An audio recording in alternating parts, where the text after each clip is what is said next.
Well, hi, Mark. Thanks for joining us on the next episode of Coffee and Comebacks. Quite timely, isn't it? Where we're in the first few days of the World Cup, and I'm sure we'll touch on that as we go through the conversation. But professional footballer with your career effectively ended prematurely because of a life-threatening heart condition and an operation that has turned your world around, yet you find yourself a couple of years on from that, having just turned 30, as we were discussing, and actually still very much involved in football, but in a different way. So what we wanted to do today was really explore your journey, not just through the challenges, but actually start with your career and your highlights and telling everybody who you are. So be great, Mark, if I can hand over to you and you could let our listeners know who you are and what you're all about. So welcome, Mark O'Brien, and thanks for joining us. It's not a problem. Well, basically, I flew away from Ireland when I was 15. I flew over to Derby County, and in that same season, I was lucky enough that Derby wanted to sign me, and I ended up making my debut by the age of 16. So it was something where I hit the ground running and everything was amazing. And I really, I found this is exactly what I want to do. Like I went from strength to strength the minute I flew away, and it was brilliant. And like I say, you come back in that summer and you find out that like the club wanted me to play, the club wanted me for a new contract. They gave me a new 3.5 year deal, and like I say, it was probably like more than I ever wished and more than I ever wanted. Once I flew away, but I went back the next season, and I'm only 16, and you kind of expect to hit the ground running,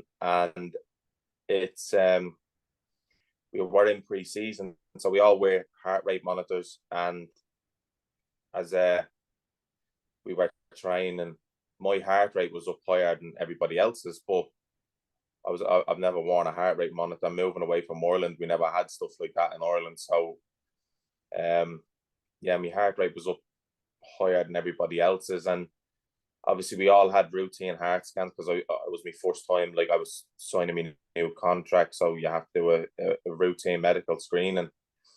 And I remember I had like the echocardiogram and the ECG and everything done, and the physio came into the room with the doctor, and they turned around and said I had a very minor leak in my aortic valve, which at the time I never knew what that meant.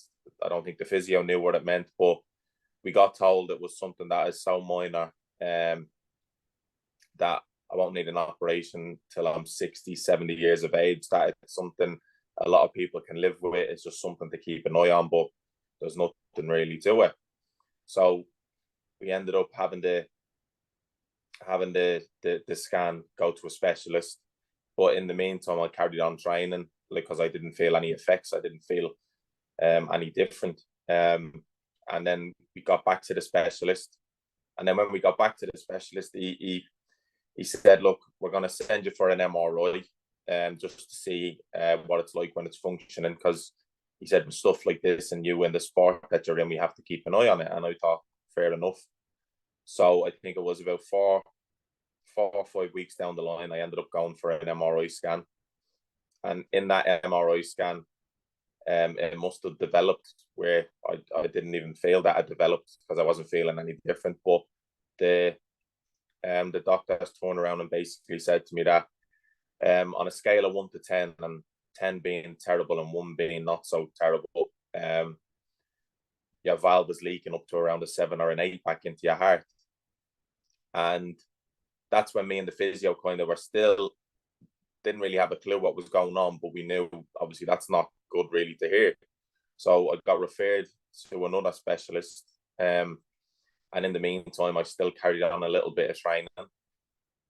But then my heart rate was up, I'd say, on average, they said it was 205 and the maximum was 225. So, like, obviously, they were putting two and two together and saying, right, something's not quite right. So after I seen another specialist, I sat down and he said, look, he said, your valve is leaking, and he said, it looks quite bad. But he said, the way it's looking, you probably won't need an operation for another 20 or 30 years. And in that time, you kind of look at it and go, in the space of 8-9 weeks, it's gone from 60, 70 years down to 20 or 30. So we hadn't really got a clue, but we knew something again is getting worse. So the specialist put me in touch with a surgeon because he wanted his professional opinion on it. He said they didn't want to mess around or anything. So I wasn't really training from then until I seen the surgeon, because they didn't know what was going to happen. So then we went to see a surgeon, and in this whole time I'm telling my dad everything. Never really told my mom anything because she's the biggest worrier out of everyone in the family, so I didn't want to worry her about things. So I just told my dad everything. And then it got to the point where I was seeing the surgeon. So my mom, my dad, the physio, and me, we all went to the hospital. We are sitting in this little small room, and like, these are the things that I kind of say that, like, from the age of 16 till now, I remember it like it was yesterday what was said. So he came into the room and he had a model heart in his hand, and he like sat down at his desk, put the heart on the desk, and he basically turned around and said, right, Mark, he said, your heart, from all the scans we've seen, is 3 times the size of what it should be. And he said, if you don't get the operation done this year, you're going to die. So we kind of, like, in a way, I like just didn't know what to say. Like, I kind of went like kind of pale in the face. My family and all, like, were just kind of sitting there, like, jaw dropped, and everyone was just sitting there as in to say, like, surely that he didn't just like say that, because I went from the information of 20 or 30 years to, if I don't get it done this year, I'm dead. So my only question to the surgeon was, and I think being 16, it's very naive, was, can I still play football? Because I literally made me debut the season before, and to make me debut the season before and get a sense of this is exactly what I want, that like football was the only thing on my mind. Yeah, and to feel like it might be taken from you before you've even had it, really. Yeah, exactly. And that's something where when he said that, or when I asked that question, he turned around and basically said to me, if you think that like you can play professional after this, he said, you'd be lucky enough to play down the park with your friends. He said it's something that being a professional, he said, takes a lot on the body. And he said with an operation like this, he said, you probably won't get back playing professionally to that standard. So in my mind, I thought football was over. So he said to me, like, there's 3 options of operations that you can get. He basically said there's a prosthetic valve, which is a pigskin valve. There was a procedure called the Ross procedure, which meant you swapped the aortic valve with your lung valve around. So it's still your same tissue, but then you'll need an operation down the line for the lung valve, but that's not used as much as what the aortic is. So he said it's something that's a potential one that can happen. And he said you can have a metallic valve, but he said if you have a metallic valve, it means you're on warfarin blood thinners, which means you can't play football. So I said, okay. I said, I want the pigskin valve. He said, do you want time to go away and think about it? I said, no. I said, pigskin valve, because you told me if I get the pigskin valve, there's a small chance I might be able to play football. I said, and I'll take the small chance over anything. And he said, but look, he said we had a gymnast in, he said a few months ago, and she was in the same situation as herself, and she basically said that she wanted to carry on. So she had the pigskin valve, and she said she got 18 months out of the valve, and it didn't take to her body, and she couldn't do gymnastics anymore because she had to finish with a metallic valve. So I turned around and said, yeah, I understand, but I said I'd kick myself if I don't give myself the opportunity. I said it'd be a massive regret for me that if I don't give myself a chance of playing football, I said I'll never know. And And that's a young age to have to make that sort of decision. Was that something you just made yourself? You were headstrong that football was everything. That's what you wanted to do. Were your parents there also? Did they have a view? Were they, or did they let you make the decision yourself? Like my parents let me make the decision myself. I think if they probably had their way, I probably would have ended with a metallic valve and just stopped playing football and lived my life normal. But I had it in my head. I made my debut the season before. I had it in my head that that's exactly what I want. I want to give everything for football, and if I don't, then I wouldn't be able to live with myself. And because I loved football so much, that was the only thing that was on my mind. And that's why I say being 16 and so naive is kind of something that allowed me to progress through this like it was nothing to me, like it was just an operation. Let's get it out of the way and let's just get back playing football. And like obviously it was the right way to deal with it because I didn't let it get to me half as much as I should have. But like I say, I ended up I had the pigskin valve, and the doctor told me it would be a maximum of a year to 5 years that you'd have the valve. He said anything after that, he said like football would be done. And I was like, okay, well, I said at least I'll hopefully have 5 years or the best 5 years in my life, but at least I want to give myself the chance to play. So I had the operation in the October of 2009 or 10, and like the recovery and everything was so hard. I didn't really expect. Like I didn't know what to expect. I don't think anyone knew what to expect. But the pain of my chest, the feeling of just like starting from zero again. So like you're getting Is that up out how of it bed. felt? Your fitness level? Did it feel like you just went back to ground Yeah, zero? it literally felt. It literally felt like, as I say, I've just started to walk again because you get out of bed and within a day of the operation, you have the physiotherapist coming in and that taking you out of bed to walk you. But I would walk from literally where you're sat right there to that wall behind you, and I'd have to sit down because I couldn't go any further. I'd just be out of breath, my heart rate would be up. But then it went from to that wall behind you, further down the wall. Then it would go further and further every single day. And within the space of 8-9 days, like I found myself walking the corridors of the hospital back again. But like you say, it was something that it's just literally you're beginning to walk again like a child. You just have to learn all over again. And once Just I in came those out, moments, Mark, did you focus on, the next stage, so the wall, beyond the wall, or were you thinking, oh no, this feels worse than I thought it would be? How can I ever get back to playing football? Were there different thoughts going through your mind, or did you not even let those thoughts come do you know in? what Was there it all was? the positive? Yeah, there was a bit about I'd be silly to say that there wasn't. There was a lot of look. This is what I'm going to do. Like because I had my family with me in the hospital, they were walking with me each day. So I'd have me ma to walk with me down the corridor, or else my dad one day would go, "Come on, we go to the vending machine," and I'll go, "All right." So then we'd walk down there, and then by the time I get to the vending machine, I'm like, "I need to sit down. Like you need to carry me back or something." I said, "I can't come back." But I think they were the times where I allowed the operation get to me because I would get so frustrated with myself because my mind would be a lot clearer, but my body just wouldn't do what I wanted to do. And I would get so frustrated with so many things.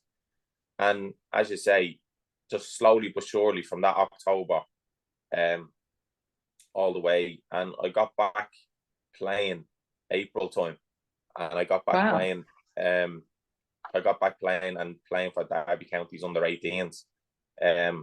When around April time, and I remember it was on MUTV for like we were playing against Manchester United under 18s, and my family got the game in at home on Sky, and my dad got a chance to watch me, and obviously my mom was telling me now like that them two were like they were both nervous watching me. They both got up and made sure they watched the game, and my dad just wanted to see if I was going to be the same person playing to what he's always seen me through my whole life.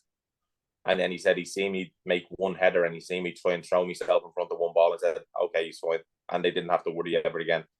And I made the first team bench by that May time, which I got back to a fitness level of playing for senior levels. And like I say, it was kind of like it was all behind me. Once I got to put a short back on, no matter the age group, I was just happy. Like, and as I said, I could have played under 18s for another season, but like I say, the standards that I wanted to get for myself was to get back to that first team environment.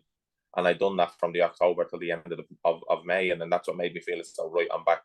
Nothing's going to stop me now. And as you say, it was something that year after year, yeah, I've had me football injuries and I've had the down times with me football injuries, but it all resonated back to the open heart surgery that I did the cruciate ligament in my knee, but I also turned around and said, right, if I can get back from open heart surgery, I can get back from this. Put some perspective around it, doesn't it? It's not life or death. It's a serious injury, but you know that if you do the right things, you'll be back on the pitch. Yeah.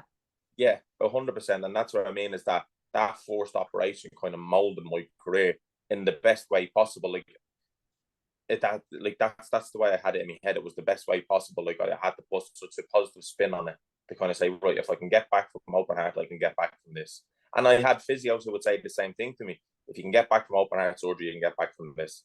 And that for me was something where that one moment for getting back and never giving up on it molded me to kind of say, okay, year after year, I had to have a heart scan to see what was going to be me last year because of the time expectancy on the valve.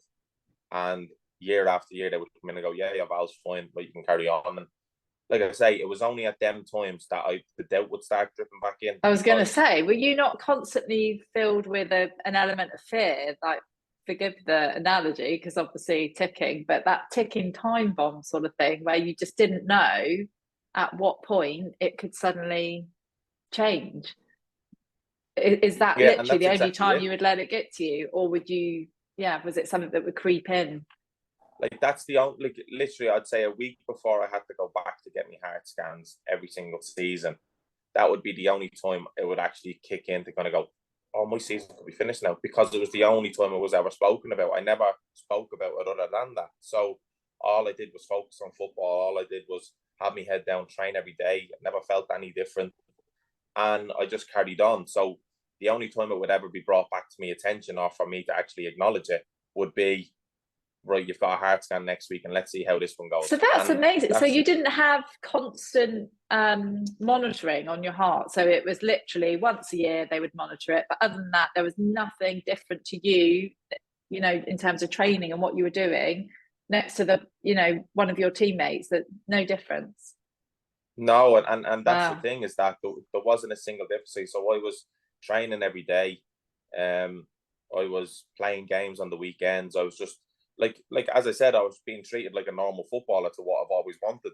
So, like, even with the difficulties that were going on, or that happened at 16, I said the only thing I've ever wanted was to be treated like a normal footballer. Like, I didn't want this sympathy vote of going, oh, well, look, let him train with us because he's been through such a tough time, or we don't want to sign him because of his heart problems. I wanted people just to look at me and say, okay, look, at this is Mark O'Brien. Is he good enough or is he not? And if I'm not good enough, fine. If I am good enough, well, then don't let my heart be an issue.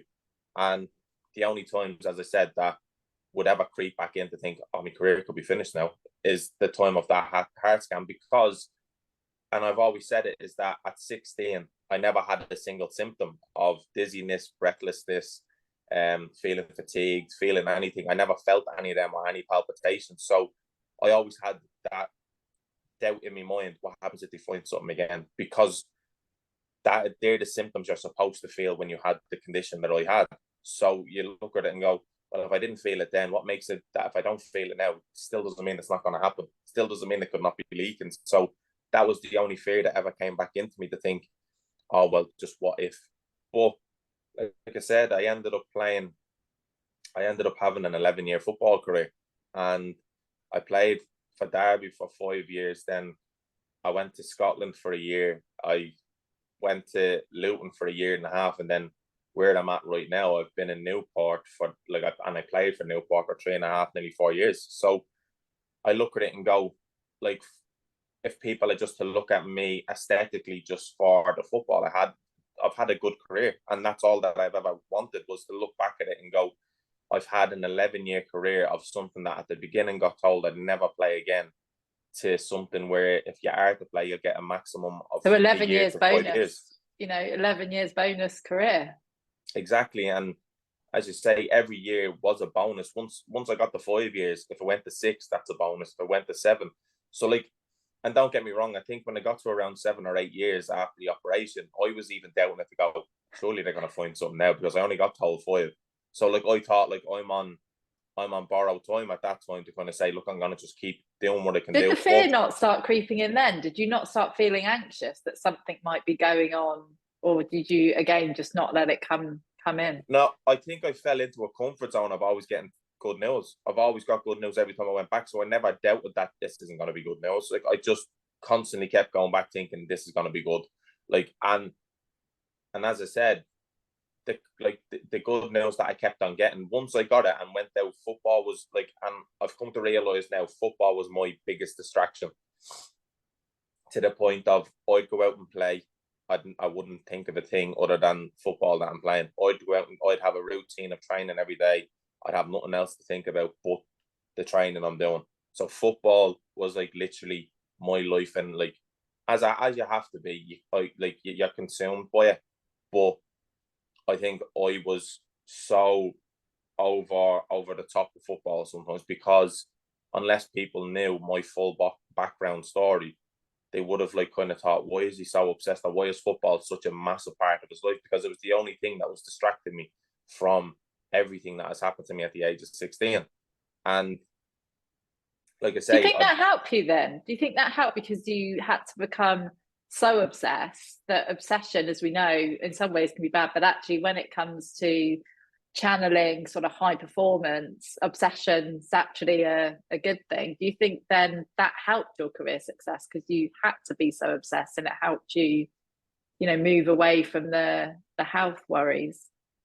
yeah, and genuinely, that's the positive spin I've even put on it. Like you say, is that I turned around and said, having the open heart surgery, I had the best of a bad situation, because it allowed me to give everything to football.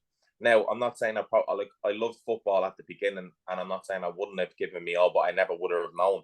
Whereas now, I had the difficulties that I had, and it allowed me to give everything to football. It allowed me to say, okay, this could be my last year, so play like it's your last year. And I know it's a cliche to say that to a lot of people, do something like it's the last time you'll ever do it, but that was genuinely how I seen it. Was this year could be my last year of playing.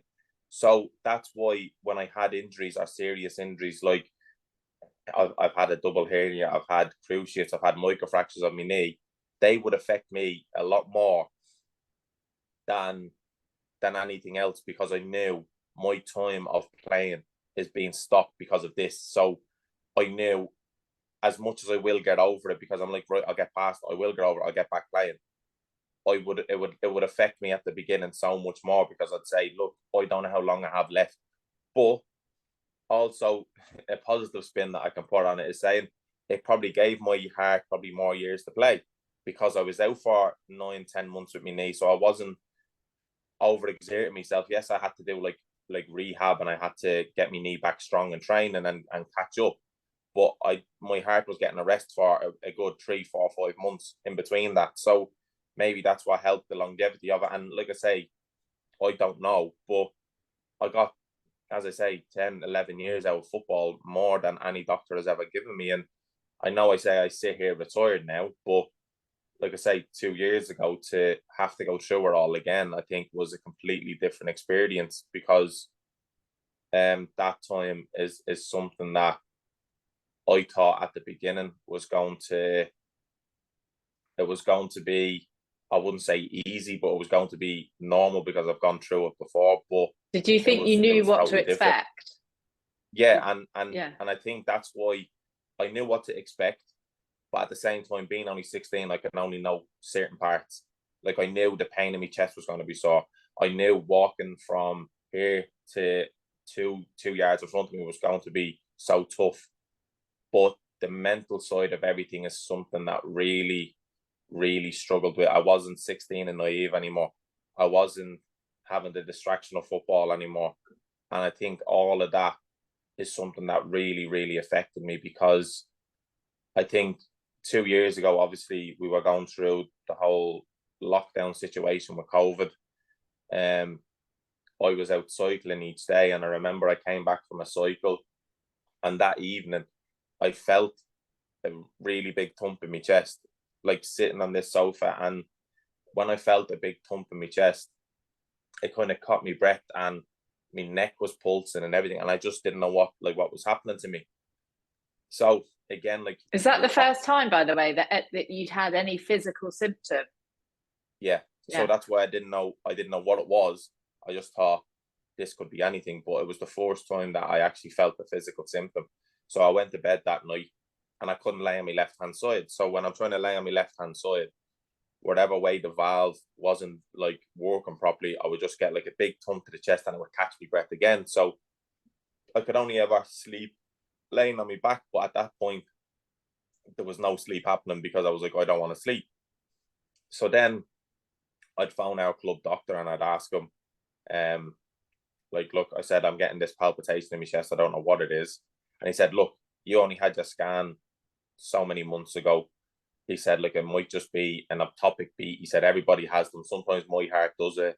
People's hearts can do it. Just, it might go away. And I was like, all right, no problem. Because as you say, you don't know that's just going to happen so quickly out of the blue.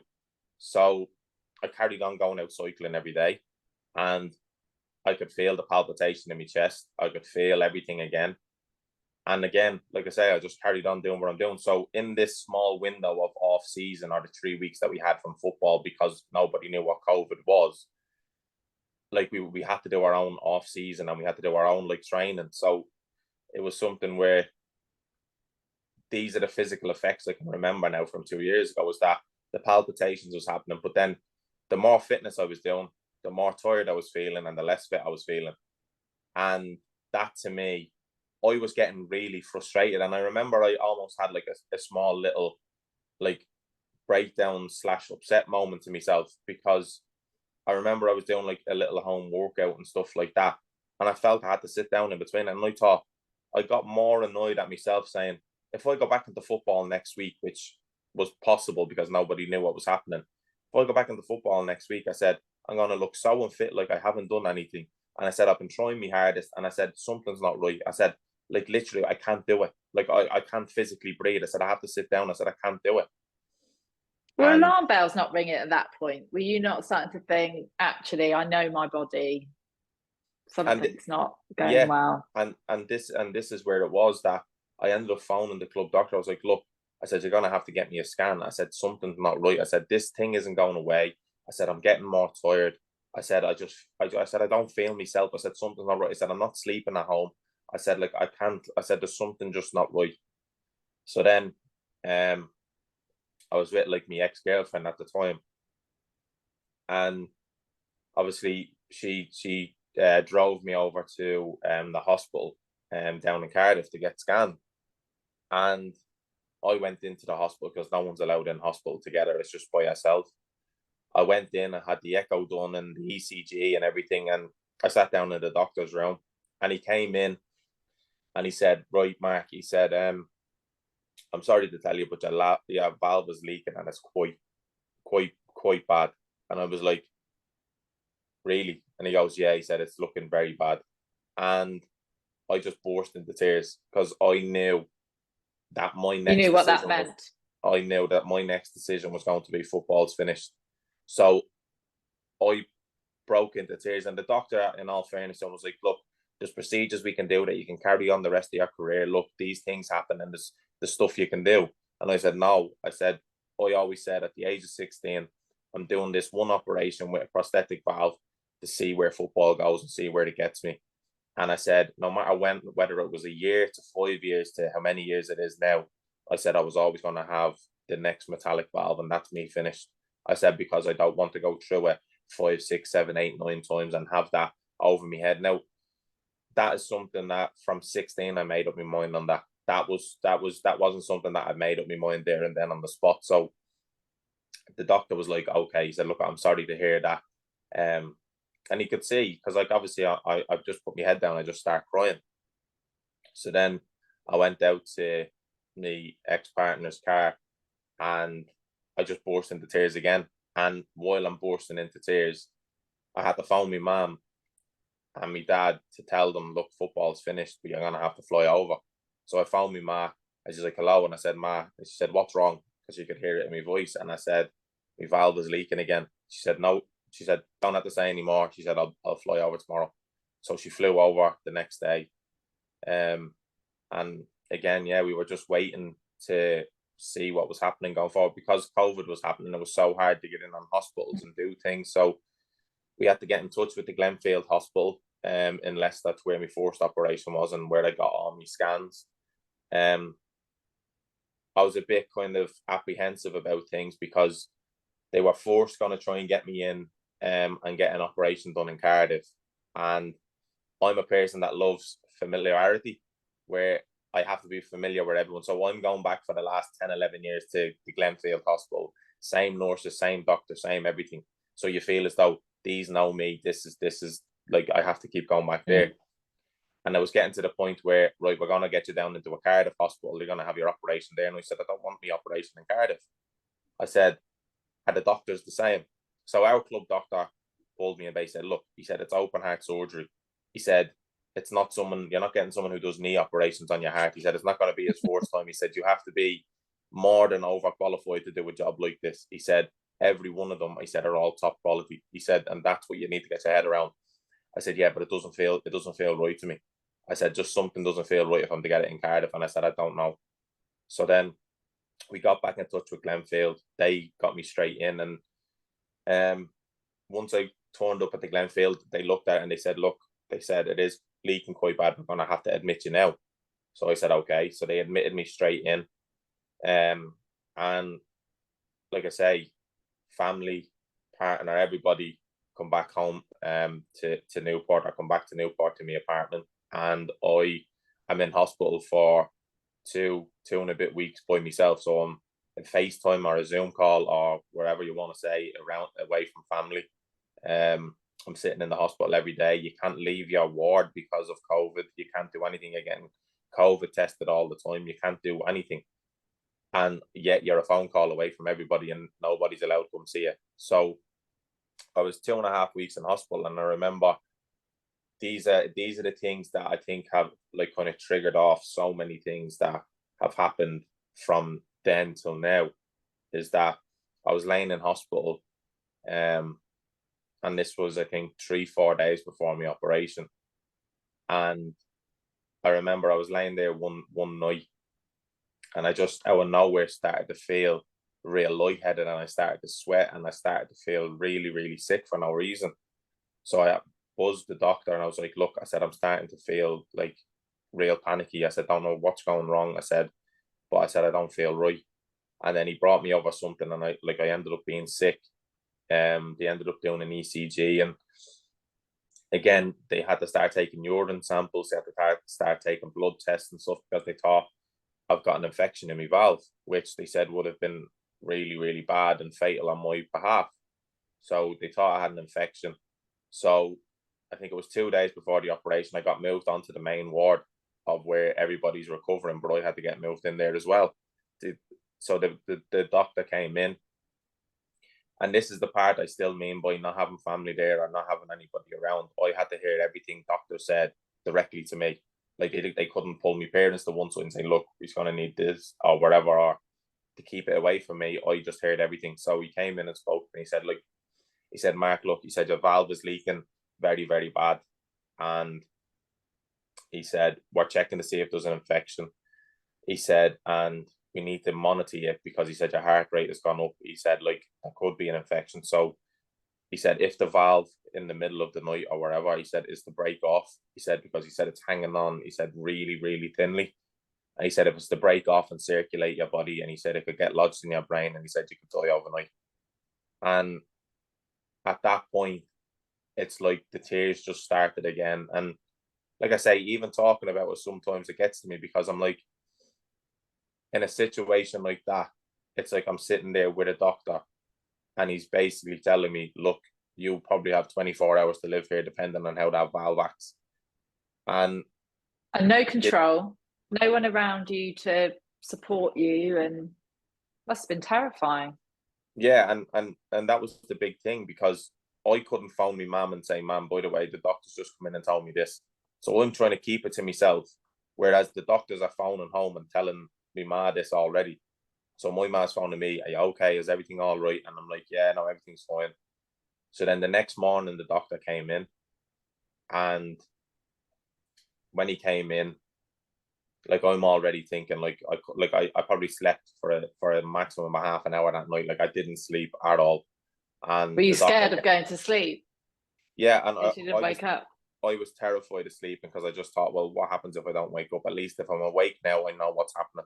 And like you say, that's the way my head was working. And then obviously the doctor came in the next day and he said, look, Mark, he said, we just found, he said, there's no infection.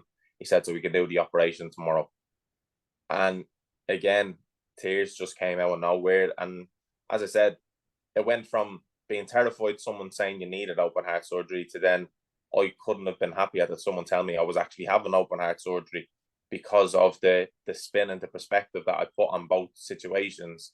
That now all of a sudden it was like, okay, let me get this operation done, like save me. In the nicest, like in the best way possible. It was basically like, please save me, because that's all I wanted. So I ended up waking up at around 7 o'clock in the morning for the morning of the operation. I was on the phone to my mom, and I remember I was just on the phone to her because before, like when I was 16, my ma was allowed to be in the hospital, so like she could see me getting wheeled down and she could be by the next to the bed. But this time she wasn't allowed, so I was on the Must phone have to been her. terrifying for your mum as well. I mean, being there to be able to, I mean, my son has nothing like this, an operation in Turkey on a broken arm. So but he's still going under anaesthetic. And literally you're sat outside and you're just thinking, right, I'll be fine once I know they've come around, and that's something that's relatively minor really, isn't it? So I can Yeah, only, but you're there and you don't want to go to the bathroom. You just want to wait until they come out. So your mum, your parents must have been absolutely terrified because they're not even there if something did happen. It must have been, yeah, really tough. yeah. Like I've spoken to my ma and dad and stuff about it, and it was something just where, like, my ma, the person she is, all she said to me on the phone was, she said, don't worry, she said, I'm gonna be there whether you know it or not, I'm gonna be there. And I was like, okay. And she was like, right, I love you loads, and like you say, you say, ma, don't worry about me, I'm gonna be all right. Like I'll see you after the operation, everything will be grand. And she told me that obviously there was and there was an on-site campus that families were allowed to stay at the hospital. But they weren't sure they were able to get a room because obviously being on site, it was COVID. That would them houses, or that housing estate was being used for surgeons and doctors and nurses going through the pandemic. So they didn't know if they could stay there. But my ma said they got a place, and then so she said, well, this is what my ma told me. So as I was getting wheeled down, like, and this was the scary part for me. When you get wheeled down, you normally get put into this side room to get put under anaesthetic, and then you get wheeled in. But because of COVID, I had to get wheeled straight into the main operating theatre. So like I'm getting wheeled in, and I see monitors, 5 doctors there, then another 10 doctors over there, masks, everything, like the big screens. I was seeing everything, and I was just thinking, this is mental. Like That must have been overwhelming. Honestly, it was surreal. Like I've never seen an operating theatre. So I got wheeled in, and as you say, you're laying there, and the doctors put all like the heart rate pads on you and everything, and basically put me on anaesthetic and say, right, next time we see you, the operation will be finished. And I was like, yeah, no problem. But like you say, you don't know at that moment if you're gonna wake up or not. Like that's the last thing you're gonna ever see, or you don't know. And like I say, I remember, and there's a reason why, like obviously I always drink loads of water now, is because I remember when I was coming around in intensive care, I remember the first thing I tasted was a cup of water, and like my eyes couldn't even open. I was laying in the bed, and I just remember a nurse saying to me, "Do you want water?" And I just nodded because I couldn't speak. And then she poured water into my mouth, and it was probably the nicest water I've ever tasted. And I was asking them afterwards, where did they get it? And it was literally from a tap. But it just felt like the nicest water I've ever tasted. And it was at that point, like I was able to open my eyes, I was able to kind of come around, and I made my first phone call to my ma. Like, and this was 7 hours, 8 hours after the operation. I remember I made my first phone call to my ma because I asked, I needed to talk to them. So my ma and my ex were in the housing together, and straight away, the first thing I said to my ma was, "Look, I'm alive." And the first thing I said after that was, "Are you two okay? Is everything all right with you two? Look, I told you I'll be all right. Trust me, everything will be grand. I just need to know you two are okay." And I was like, "Yeah, we're fine. You just make sure you're all right. And look, it's good to hear you." But I couldn't really speak at this point because, for whatever reason, I think for a good 2, 3 months after my operation, I got told they clipped the vocal cord, taking the ventilator and the camera out of my throat. So they think they might have clipped a slight vocal cord. So for a good 2, 3 months after the operation, I couldn't speak properly, and they didn't know whether it was ever going to come back or not. So that on top of it was another frustration after the operation, because not being able to speak and not being able to have a full conversation without having to stop, clear your throat, drink water, and try and speak again was something I couldn't do. And like I say, I ended up going through the same process. You come out of intensive care, the cardiac rehab come in, you go out and you walk from here to the wall again, and you go from here. But it felt different this time because I didn't have my family to walk with. I didn't have people to get me out of bed. It was all on me, because during COVID, everything was on yourself. There was nobody to sit there and say, "Come on now, Mark, right, we'll go out for another walk today," and be able to walk with them. So I was on FaceTime to my family, to friends, having to walk corridors. So it never felt the same. Like, I never had somebody physically next to me to walk with them. And if they're walking that bit further, do you know what? I'll probably walk with them. It was all down to me.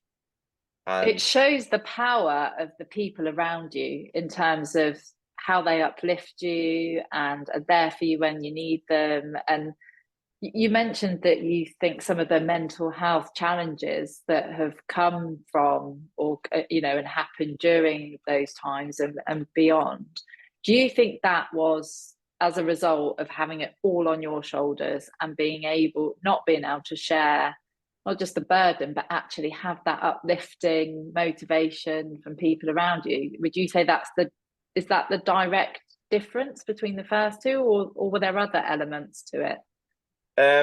I'd say that's a factor, but I think there's so many other elements to it, because I think staying in hospital for 4 weeks like I did, I think I was over hospitalized. So I got too comfortable with having a click of a button away from a doctor to come save me or help me. At the same time, I had 10 days after the operation, I was on a cycle and bike, because they said, like, there's not much more walking you can do. You're doing everything. You're up and down stairs. Like, look, we're looking to discharge you. So I was like, right. They were saying, there's an exercise bike in the next room. You can go on that and see how you feel on that. And then I did the exercise bike. I'm on the phone to my family and I'm like, look, I'm exercising. I'm on a bike now. And they're like, Mark, that's amazing.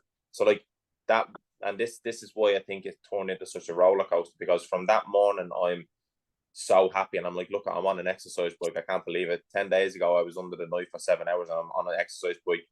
And I wanted to prove it all to my family again, to be like, look, I'm doing everything now. Don't worry about me. Like, you can be okay. Look, I'm gonna be fine. And then it was that evening I started to break into them sweats again, and I started to feel shaky, and I started to feel under the weather. And I remember the doctors came in and I had an echo along everything that they operated on, and they found a dark patch just above my aortic root, which was literally just in and around my chest. And they were saying, Mark, it looks like that could be an infection. We're not sure. We're going to have to do some tests. So I thought, oh, here we go again. And I was back bed bound. I couldn't move. My heart rate was up. I couldn't eat. Like, everything just completely went. And my whole enthusiasm for getting out, it went from getting discharged after 10 days to then, right, the doctors were coming in. So I'd have the doctors coming in, one in the morning, one in the afternoons and evenings and stuff, to let me know what was going on. And I had one doctor come in and say, look, we think it's an infection. We're going to put you on the strongest antibiotic we have to try and shift it or get rid of it, to see what happens. Had another doctor saying, like, look, and if it doesn't shift, you might have to get operated on again. And the minute I heard operated on again, it's like my body just went into shutdown and my mind just went into not again.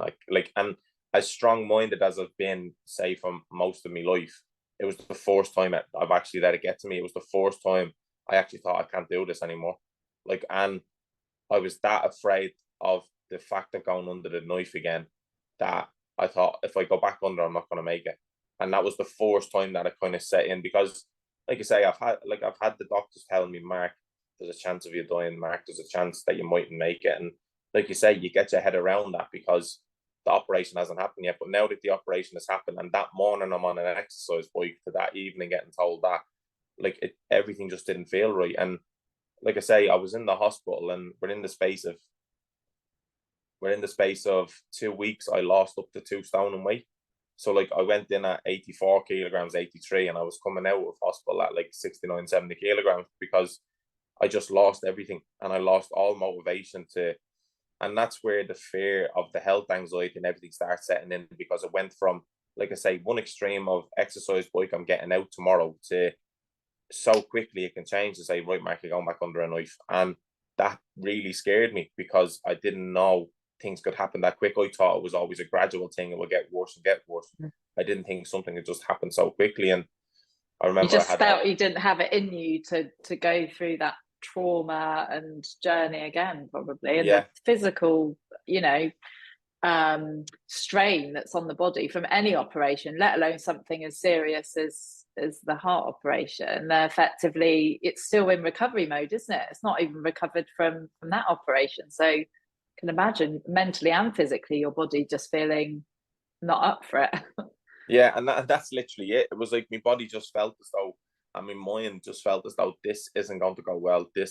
I can't go back. I literally can't go back under the knife. And so I had, for about 3 or 4 days, off from when I got told that news, to they kept giving me the antibiotics. They weren't working. And then the doctors were saying, look, Mark, I think you might have to go back under the knife. There's no other way that we're going to get rid of it. So we need to open you up to see what's going on. And I said, I don't want an operation. They said, Mark, but you might have to, there's nothing you can do. So I was like, but you told me the antibiotics were going to work. And this is where I started to get really frustrated. So I remember there was this one nurse who was off for the week and then she obviously said our goodbyes on the 10th day that I was on an exercise bike. She was like, Mark, look, by next week, she said, I'm off for a week, but by next week, I'm probably going to be gone. So I want to wish you all the best and whatever. And then a week later, she came back into work and I'm still there. And she was like, Mark, what's going wrong? And I said, look, I have doctors coming into me every day and they're telling me that I need another operation. I said, I don't know what's going on. I said, and the difference is all these doctors can tell me this news, go home to their families and see their families. I said, I'm sitting here and I can't see anybody. I said, and I'm a FaceTime away from everybody and a phone call away. But I said, it's not enough. Nobody's here to talk to. I said, and it's just not right. She said, look, she said, I'm going to stop every doctor coming into you. And she said, when I stop every doctor coming in, she said, I'm going to get the surgeon to come in and explain everything to you. She said, because that's not right. So within a day or two, the surgeon came into me after 2 days. He was like, Mark, he said, what's going wrong? I said, I don't know. I said, I have people telling me I need to go back under the knife again. I get people telling me that the antibiotics aren't working. I said, I don't know what it is. And he said, right. He said, what it is, he said, you have a slight bit of inflammation around your aortic root. As he said, how it expanded and how big it was because of how your heart was before. He said, we've shrunk that back down. So he said, that gap that it's going to filling up, he said, is full of inflammation. So he said, all you have to do, he said, is take a course of anti-inflammatory. He said, you'll be fine. And I said, but I got told I can't take anti-inflammatories when I'm trying to be on blood thinners. I said, I got told I'm not allowed. He said, yeah, but he said, you can take smaller doses for a long period. And I was like, right. And again, but these are telling me I need an operation. He said, that's the very, very last option. He said, and if you were to have an operation, he said, we have to put it in front of a panel to see if it's worth it. And then we have to put it in front of a panel. And he said, if you are to go under the knife, he said, it's a 10-minute operation where you get open back up. He said, we clear out what's in there. We close you back up when it's done. And he said, that was it. But I said, nobody took the time out to explain that to me because they all have their own patients to go around. And that was the part that, again, for that one surgeon, he probably must think that I cry all the time. Because the minute he told me that, I grabbed his hand and I shook and I said, thank you for that. I said, and I just started crying again. And because it felt like such a relief. But like I say, it was at the points that started building up this health anxiety that I didn't really know about, the panic attacks. the depression and everything, because once I got discharged out of the hospital, it kind of heightened all my senses. It made me so much more nervous to live on my own, to know something can change so quickly overnight or within the space of an hour, that I was thinking, who's here to save me now? My mum won't know what to do anything. My ex-partner won't know what to do. There's no hospital around. Like, literally, I'm on my own. And because I was on my own for 4 weeks and over hospitalized in a way, that I found it hard to adjust back to home life. And because I didn't have football, as I said at the beginning, is such a massive distraction, I had to retire from that. So then that was gone. I said I didn't have the same routine of getting up every morning and exercising because I had nothing to exercise for. I said, and then to get into my apartment, you have to walk up 2 flights of stairs. And to come out, to just come out of hospital, open heart surgery 4 weeks ago, to walk up 2 flights of stairs, I literally went straight into bed and I was straight asleep within the space of 5 minutes because it took everything out of me. And in my head then was, right, I'm not going up and down them stairs anymore. And that was the only, and that's where the depression set in, because I didn't want to leave the apartment. I was too afraid of everything. I didn't want to leave the apartment because I thought, there's 2 flights of stairs I have to come past. I'm not doing them again, so I'm not going to leave the apartment. But then I had a panic attack on the sofa. Right, I'm not going to leave the bedroom because if I go onto that sofa again, I'm going to have a panic attack. And I remember after I had a panic attack, I was laying and I was sitting on the sofa, and me and my mum were watching The Chase. And like I say, something so simple, but out of nowhere, I could feel my head just get really dizzy, and I could feel my body starting to like go weaker, and I could feel my chest just thumping. And I went and laid down in bed, and I called my man. I said, "Ma, you're gonna have to call an ambulance." I said, "I think I'm having a heart attack."